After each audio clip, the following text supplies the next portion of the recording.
Hello guys, how are we doing and welcome back to the channel. Now whilst Hardpoint might be people's favourite game mode to play, I still see a varied amount of mistakes people make when playing Black Ops 6 ranked play, specifically for Hardpoint. As a result, today I'm going to be covering the 5 biggest mistakes I see people make when playing ranked play Hardpoint, and hopefully this is going to enable you to make the Hardpoint go from maybe your favourite game mode to the game mode you can never lose. So enjoy, kick back, relax, and yeah, let's kick it off. So the first mistake I see people make quite considerably on Hardpoint is not cutting the map from the old objective when we're rotating from a P1 to P2, for example.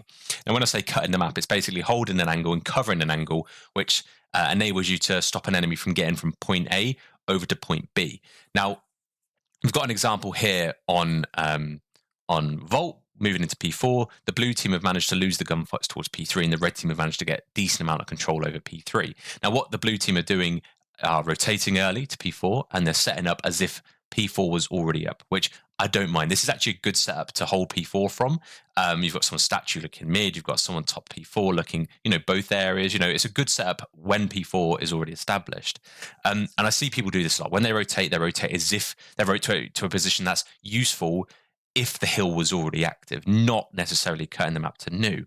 Now, on this particular example here, the red team have just come from spawning gold, or ammo, whatever you want to call this, and in order for them to push the front, which is where they'd normally be spawning, should they have P4 have been active, is to rotate all the way around through P2, through pool in that area, which is unlikely going to happen. Now, don't forget the spawns for P4, the better spawns here, are all the way back of the hill, back in the garden area, and that's what you need to be trying to defend, and that's what the red team are going to be trying to attack when they're approaching P4. So the red team's main routes from here, they're going to be flooding P3. Now, this is obviously just an example. Maybe 1 or 2 through P3, and maybe 1 or 2 through middle area, but that's generally going to be the route people are going to be taking. And you have to stop them from getting from P3 to this art building in this case, but it works on any map, whether it's from P3 to P4 on Skyline, whether it's from P2 to P3 on Red Card. You need to make sure that the enemies, you need to get these first kills. So setting up here, enabling your team to get these kills, and then the team will spawn out, and then you can set up as if it was P4. Because what happens then, the enemy team, the red team, get through the cracks. They end up blocking this back spawn. They start to get kills. Blue team now can't spawn back here because the red team have got control of this backside area, and then the blue team have now started to spawn out. So it really flips it on its head. Now, what would be a nicer setup is once P3 is live, the blue team really protect this map line of sight. This, you can see how much more evenly they are across the map, and this is how it really should look. So what would happen in this situation is the red team are forced to run the same route as you're expected to see, which is what I've just shown. But at this situation, you've now got people cutting the map properly. You've got someone sat in art, making sure they can't cross from P3 to the close hall. You've got someone sat statue watching, basically looking over the whole line of sight, a really important line of sight there. You've got someone maybe in square at the bottom of the catwalk, making sure they can't come through middle. And then you've got someone who's sort of a backup character, top P4, helping out everywhere. And at the worst case scenario, what if a red team does wrap all the way around this left side, they're likely to kill P4 if he's out the window. Player number 3 can then turn around and get the trade. But this is a nice way to stop the red team from flipping the spawns, because then what will happen is, yeah, the blue team win these spawns. They position themselves so they are on a good head glitch to win these spawns, win these kills. Sorry, the red team end up dying. The red team then spawn where we've got the blue team spawning, and then the blue team can then set up, and then they're defending red from pool rather than from the backside of hill. So yeah, you've really got to make sure you're cutting the map from the old hill when you're setting up for the new hill on Hardpoint. Now, the next thing, and the next mistake I see people make on Hardpoint is rotating to the next objective, the actual hill itself, rather than the better spawn for the next objective. Now, on every hill, you have to have in your head what spawn you prefer to have going into and holding that hill. Every hill on this game pretty much has a spawn which gives them the better line of sight towards the hill, gives them a better hold, and gives a higher chance of success going into this objective.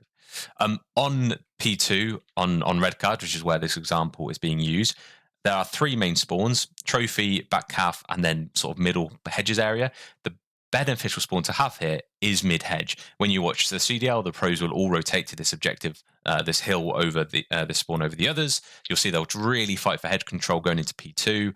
And the reason for that is because the lines of sights to the hill and getting to the hill is far easier than when you're spawning one of these two back here. These are like spawn trap areas where if you are spawning here, it's really easy to get trapped in that back spawn. On this thing, you can see on this diagram, you can see blue team have rotated to the objective rather than to the better spawn. And essentially what that means is that when the red team start to get their kills, and even if they die, because the blue team have not tried to rotate to the spawn, the player on blue team, let's say this one, for example, ends up spawning here. The red player then spawns here. So even though one player on each time has died in these situations, the red team still ends up with a better spawn, and the blue team has spawned in the spawn trap zone. Now, as I say, if you're not sure what spawns are better for a particular hill, you should check out my rank play guide down below, or simply watch other people play, and you'll see what spawns they're trying to get to when you're playing the map mode combo. But you can see in this situation, the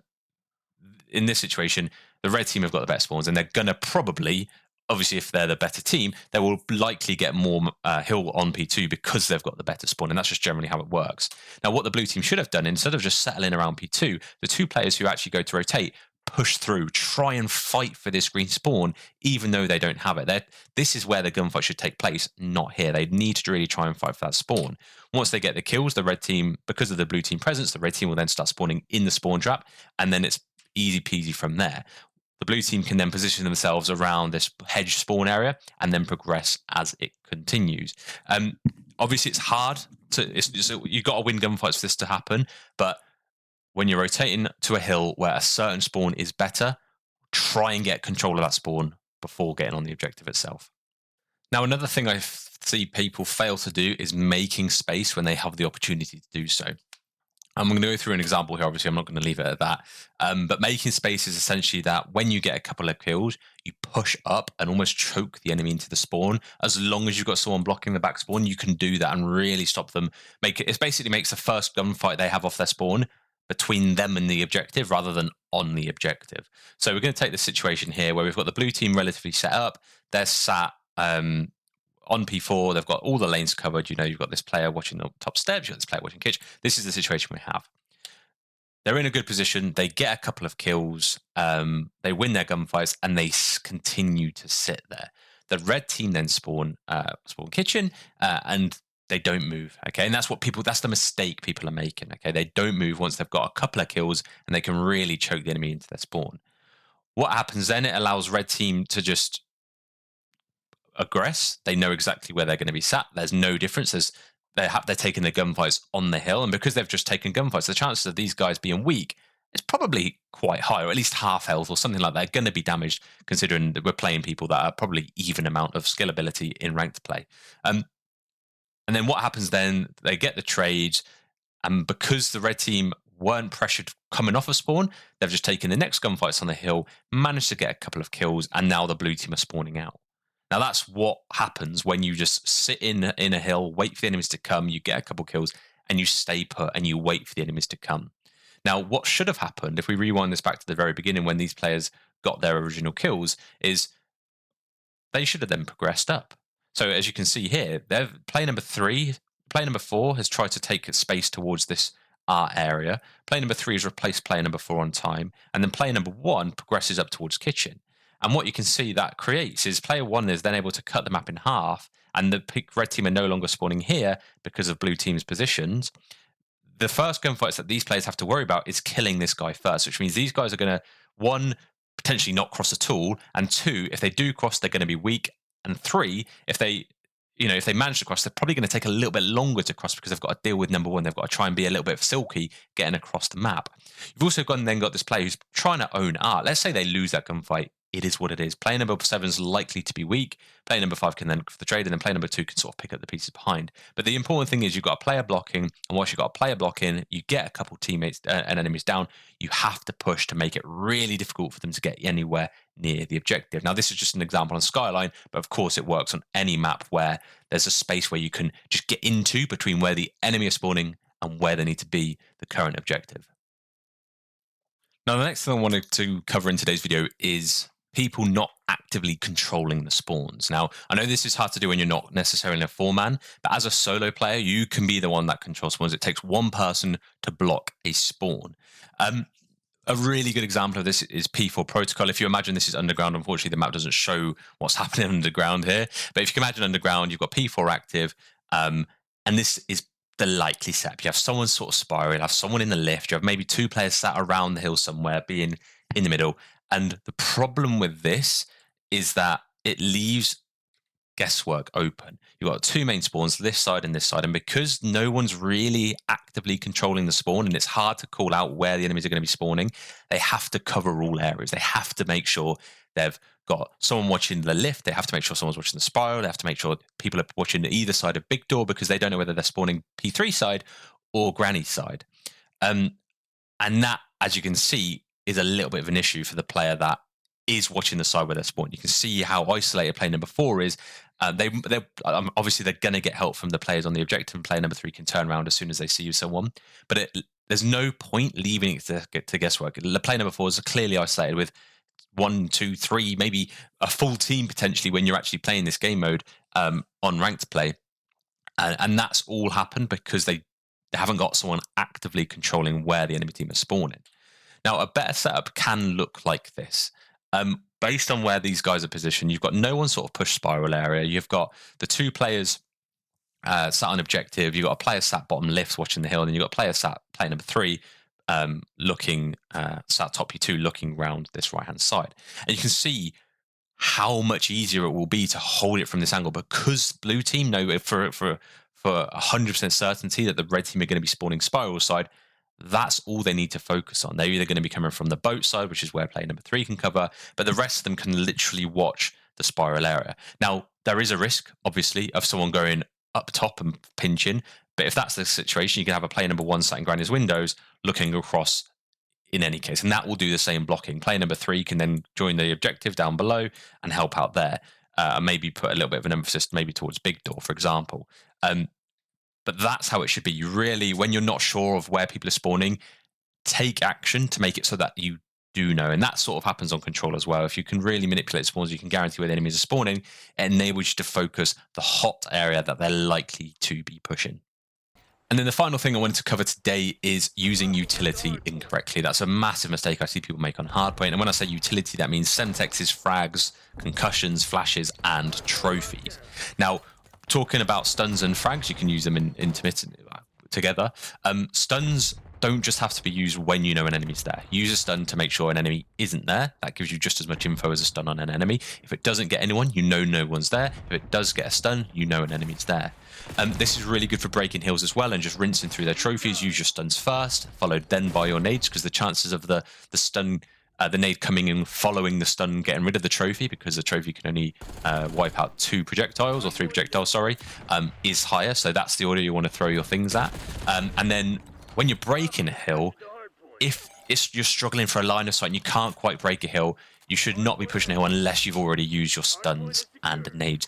Get the initial damage out and then push together as a team to get the kills, sweep up the kills. They're going to be weak from your stuns and nades, and it makes it so much easier to break objectives. Now, that doesn't mean in any situation possible throw your stuns and nades. You need to be in an area which is relatively safe. You don't want to be completely in the open throwing your stuns and nades because you can get caught doing so be careful. But my point is, when you're pushing a hill, use your stuns and nades first. You're going to put them off. You're going to get rid of their trophies. You're going to hopefully damage them a little bit, and then you can progress. Use your guns, use your bullets to finish off the kills you would be getting. Trophy-wise, whenever you are holding a position which will favor your team, throw a trophy. They do not just need to be saved for the hill or directly on the objective.